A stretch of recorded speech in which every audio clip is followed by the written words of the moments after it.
Welcome to Forex Trend Atlas.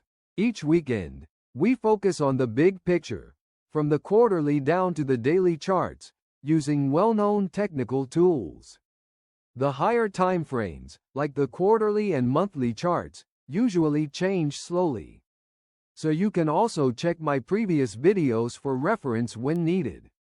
Now, let's begin with this week's outlook. Here is the weekly chart of EURUSD. On this time frame, price remains within an ascending channel. The pair touched the upper boundary twice, in July and again in September 2025, and has since been consolidating. The recent high near 1.192 remains an important resistance area, but last week, price settled near the lower boundary of this consolidation zone. This could indicate the start of a correction within the broader uptrend. To the downside, the major level to watch on the weekly chart is around 1.12, which also coincides with the 38.2% Fibonacci retracement of the move from the start of the year to the July high.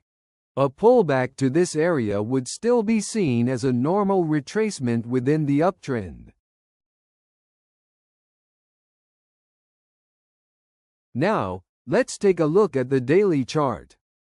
On this time frame, we'll focus on the recent price movements.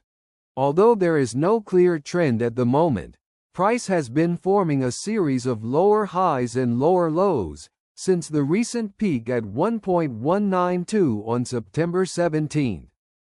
After breaking below the key 1.159 level that was watched in early October, price rebounded once, but was pushed back again around the same area, and ended the week there.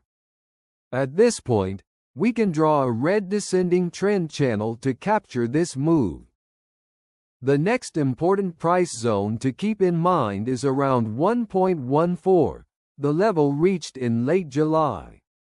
A decline toward this area remains a realistic scenario.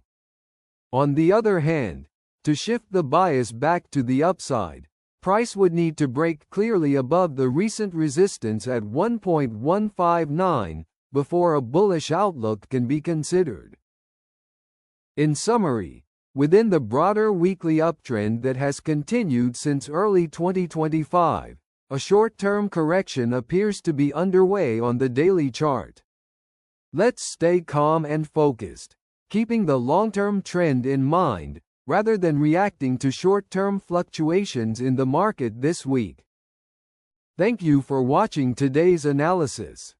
If you found it helpful, please subscribe and click the like button. Let's continue to approach the markets with patience and discipline.